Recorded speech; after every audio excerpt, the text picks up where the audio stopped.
Hello, my name is Laure and I'll be doing this video with Briana. My name's Briana and we will be answering some questions for our final portfolio for 1302 composition.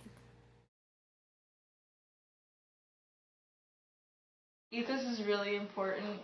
This is something I learned this semester that I never knew about. It means convincing your audience based on your character. You know, when you give a speech or you write a paper, you don't want to go up there, especially when you're giving a speech, and not come off as credible at all. People are going to listen to someone they respect, and that's really important when giving a speech or even writing a paper.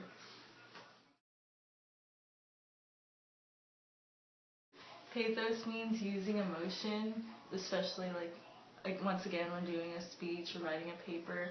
You don't want to go up there and talk about animal abuse when you seem like you're coming off as like you don't care, because it's gonna hurt your credibility when you do that.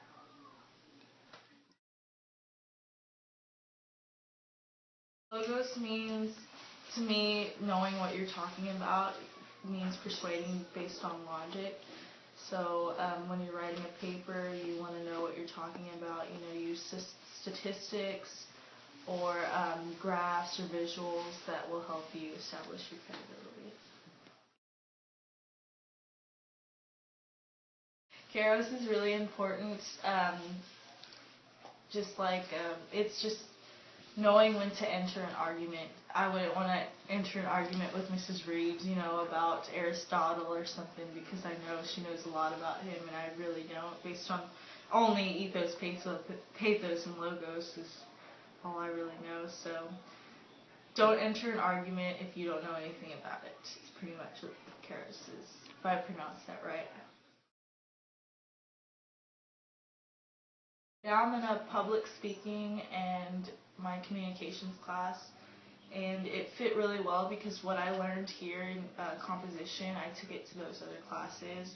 When I wrote papers, or especially in public speaking, I used it when I was doing my persuasive speech. I used ethos, pathos, and logos.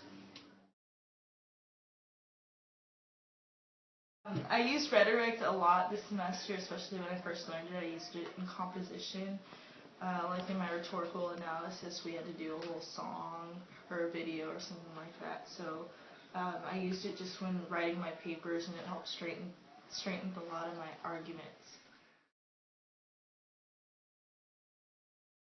Composition has a lot of common ideas with anything out there in the real world, not just in school, but also just like president speeches or how the news people put their self out there on the news channel.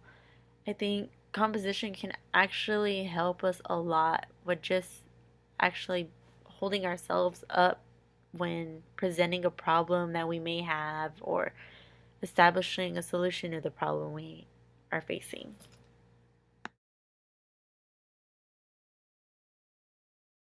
So, coming into freshman year, I was actually really nervous just because I didn't know what kind of homework or how the tests were going to be from the professors, but I was also very excited just because it was it was college. So going into sophomore year, I'm actually pretty excited and I feel pretty confident just because my professors for the past 2 semesters have actually set me up with great study habits already just because of how hard their tests were. And I just know I have study habits to hold me up going into sophomore year.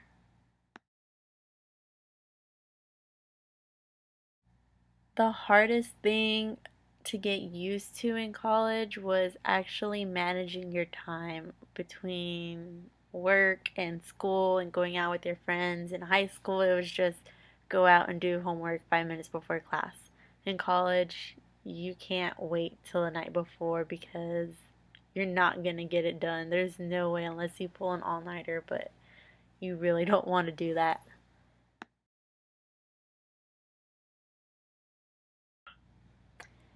So my views on writing and composition haven't changed too much just because I've always been a strong writer, but if anything, I've seen that the little things can make your paper a lot stronger and you wouldn't even realize it.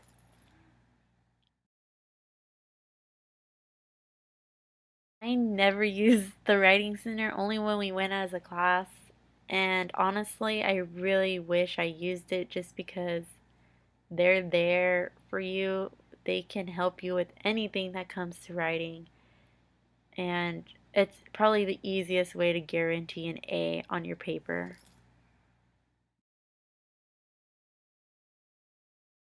My favorite part of the year is actually the end of semester when we're studying for finals, just because I'm that much prouder of myself for making it through another semester.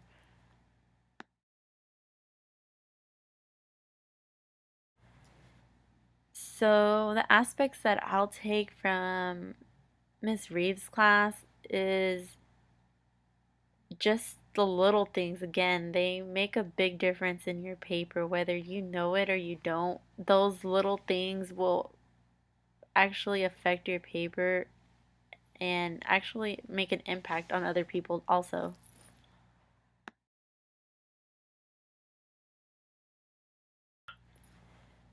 So for freshman year, I would honestly recommend living on campus just because it's kind of hard to get yourself to go to class. I lived on campus, and if it wasn't for me living on campus, I know I wouldn't be getting up to drive to school. But since I know I'm literally a 10-minute walk from campus, it's a lot easier just to get up and go to class. So I recommend living on campus for freshman year.